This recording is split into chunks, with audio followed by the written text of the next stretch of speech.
in 2010, I did Mike Epps live from the Nokia.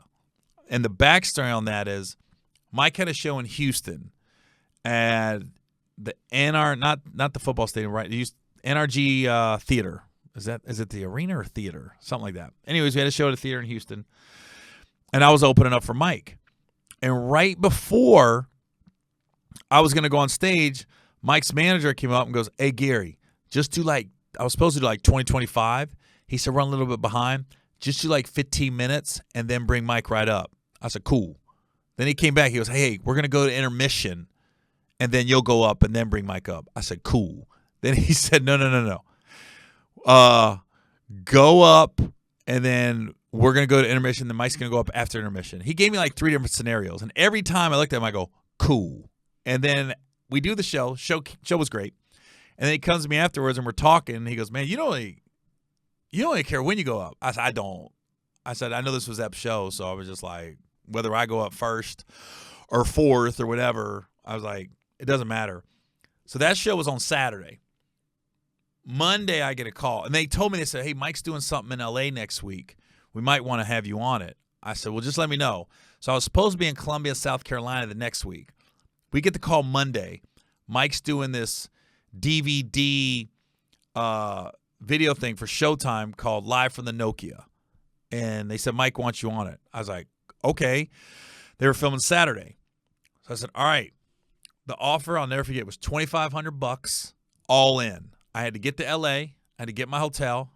If I want to get a rent-a-car, I had to get a rent-a-car. All that went into it. So I would have been making a decent amount of money in Columbia, South Carolina. So I told the powers that be, I said, "Look, is Jeff Clanigan going to be there?" Because he was the head of Code Black, who was they were doing the Shaq All-Stars. They were just starting the Shaq All-Star Comedy Jam then. And they said, "Yeah." I said, "Just promise me he watches my set. If you promise me that, I'm there, no problem." They said, "We got you." So I canceled Columbia on less than a week's notice. Felt bad. Me and Brad fly to L.A., get there, day of the show. And they wanted everyone to wear suits. Everybody was supposed to wear a suit. So I got one black suit. And I look back on that show. If you ever type in Gary Owen live from the Nokia on YouTube, look at that freaking suit. It is a Steve Harvey from the 90s suit. It is so baggy and big on me. Oh, my God. I left my pants at the hotel. So our call time was at 3 o'clock. So I get there at 3. We go through, it's not really a rehearsal. It's just they're giving us how the show's going to run. The show starts at 7, and there was 2 shows that night. They spliced the 2 shows together. So there was a 7 o'clock and a 10 o'clock show. So they had to start on time, and you couldn't go long. I realized I don't have my pants. They are at my hotel, and I'm staying by the airport. Anybody goes to L.A., never been to L.A., the airport hotels are always cheaper than the rest of the city. Little information. Might be some hookers walking around. Could be a little seedy, but the hotels are a little cheaper. So Brad, my road manager, he got in the car, fought rush hour because it's 4:30 that I realized I don't have my pants.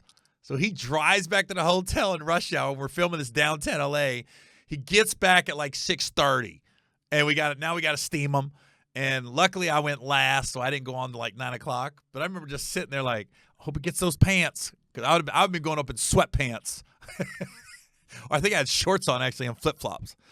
So he gets back, show went smooth, and after that 20 minutes set, and it was if you ever get a chance to watch it on YouTube, and they edited it, they edit that 20 minutes really well. Sometimes they can edit things and it doesn't translate onto the TV screen as it did live. That's why if I would tell any young comics anything, I would say stay away from music bits, because that does not translate to TV at all.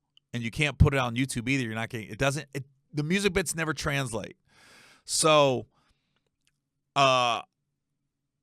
we do that, and I got this 20 minutes, and everything was lining up. They had the Superhead video just came out about the girl that could give the best blowjob on earth. Tiger Woods scandal just happened. My black church joke, nobody had ever seen it. That was the first time I ever did it on TV. So I was like, man, I got this 20 that's fire. I walk out. I see Morris Chestnut, in like the second or first row. And I just, out of left field, I go, oh, Morris. And then I did the whole, hey, you guys ever watch Boys in the Hood and think Ricky might live?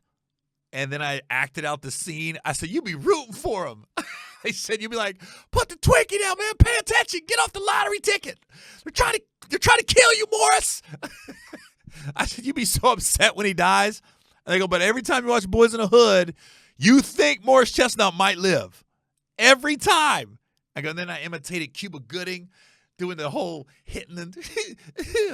The place erupted. Right off the bat, I got this huge laugh. Because here's the thing. It's an all-black show. I'm the only white guy there. There's no white people in the audience. I'm going last on this show. And I was at a state of my career where I wasn't huge, but I was big enough that when I walked on stage, people went, oh, that's old boy right there. We recognize him. So I got a little love when I came out just because of my face, but it was like, boom. It was like Hagler and Hearns. It was just, I was hitting haymakers. I was in the pocket. That was my best 20 minutes of my career just because of the timing of how it all worked out. And then I'm doing a black church joke after following an hour and a half of Dick Pussy jokes. I'm doing black church, Morris Chestnut, talking about my kids, and that's the first time I really talked about. I did like a lot of a white guy in a black world type deal, having a black wife and stuff like that. It was just, man, it couldn't line up perfect. Show's over. I remember calling people saying, I think things about to change, because I felt really good about that 20 minutes. Code Black calls. Jeff Clanagan did sit in the front and saw me. Code Black calls. They sent me to Japan first. I went with Mark Curry and Lunell and Daniel Dugar out of the Bay. And we went, and I found out later that Clanagan sent me to Japan because he didn't want to put me on a big show in the States because he wanted to make sure what he saw in L.A. was the real deal, not just some, not the stars aligning for that night. So we do the shows in Japan, all the military bases, and then a lady named Tamara Goins, who's an agent now, she called and she was like, yeah, Gary's the real deal. So then they gave me a special, the special True Story, which we did in Vegas, and then I got on the Shack tour, and right when I'm negotiating, it looked like we're going to do the Shack tour, I got a call for Think Like a Man. It was like everything was lining up, and I think it really came from me saying, okay, let me not make the guaranteed money in Columbus, South Carolina. Let me roll the dice on this live for the Nokia and go for it. And back then, there was no YouTube like that. There was YouTube, but people weren't putting clips up like that. You were at the mercy of hoping your stuff would be seen on a network or a DVD. And I was like, man, that was the biggest jump. So the getting the hosting job on BET and then that Mike Epps live from the Nokia.